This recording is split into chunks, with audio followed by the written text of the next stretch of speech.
Oh damn, the final words the cup heard as it fell to the ground after sliding across my desk, having been hit by a careless and forgetful hand, specifically my hand. I always put my cup of water to my left as I sit down, but on this particular day I had placed it on my right, a seemingly small, insignificant decision which would have no impact on anybody's day whatsoever, unless you instinctively assume the space to your right is empty as it usually would be, and therefore allow your mind to ignore any objects that may be there, which is exactly what I did. I looked down, I heard no impact hit the floor, nor did I see anything there. The motion of movement hurtling downwards seemed to have fizzled from existence. As I paid attention, for a moment, I almost considered that it may have been a false movement from the corner of my eye, a fault of the mind's design, seen every day by everyone. But no, I had definitely felt and heard my hand hit something. A simple glance at my desk, both sides, confirmed my cup had left the surface. I stood up, checking under the desk, one that yielded no change. I took a peek under my chair. No cup, no puddle, nothing. A certain unease crept into my senses. It felt like trying to name a song and having the lyrics just on the tip of your tongue, or walking into a room and suddenly forgetting why you're there. I was holding this cup just a moment ago. I should be able to reach out and pick it back up. I know I should.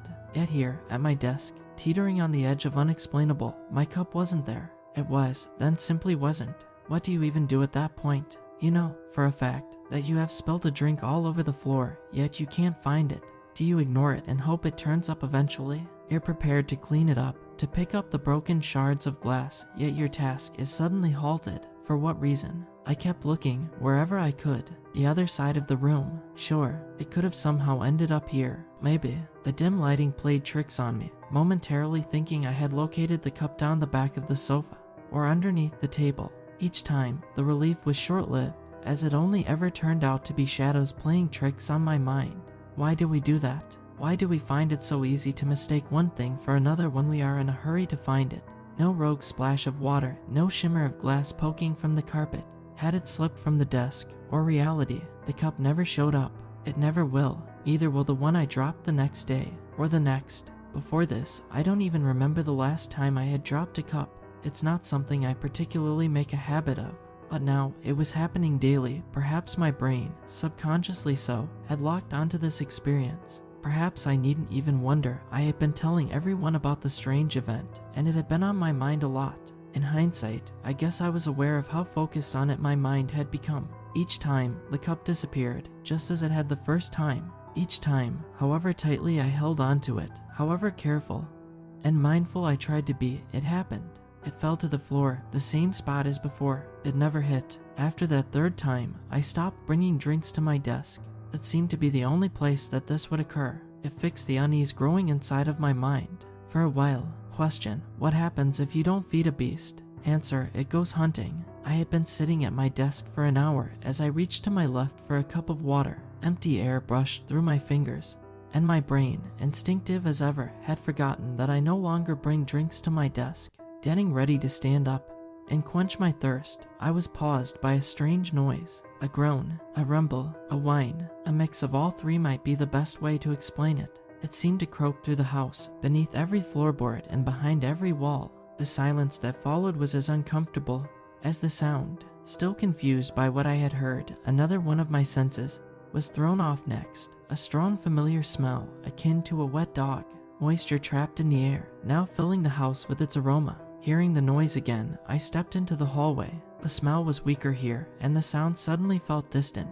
I felt again like I was searching for something that wasn't there. I almost considered that my mind was playing tricks on me, but I knew it to be real. I knew it as well as I know my own name.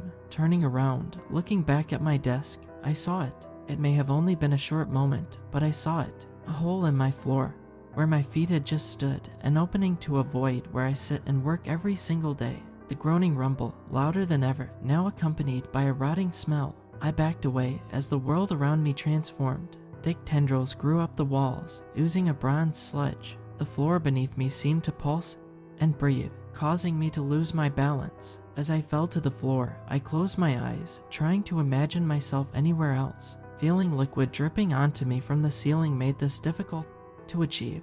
Had I caused this? Was my house alive? Or was my floor an entrance to a realm beyond comprehension? Whatever the case, something wasn't happy. That I stopped dropping cups of water. The sound of whining now mixed with a heartbeat's thump below the floor and the gentle squelch of the walls coming to life. The air inside this place, which I could no longer describe as my home, seemed to move rhythmically back and forth, swaying one way and the next. My eyes still closed, I could feel hair growing on the floor beneath me, beginning to wrap itself around me, preventing me from moving. I screamed. My scream was all I could hear. I opened my eyes to find myself on my floor. The walls were clean, and the floor had stopped breathing. I went into the kitchen cupboard, and all of my cups were missing. I'm going to buy more after I've moved houses.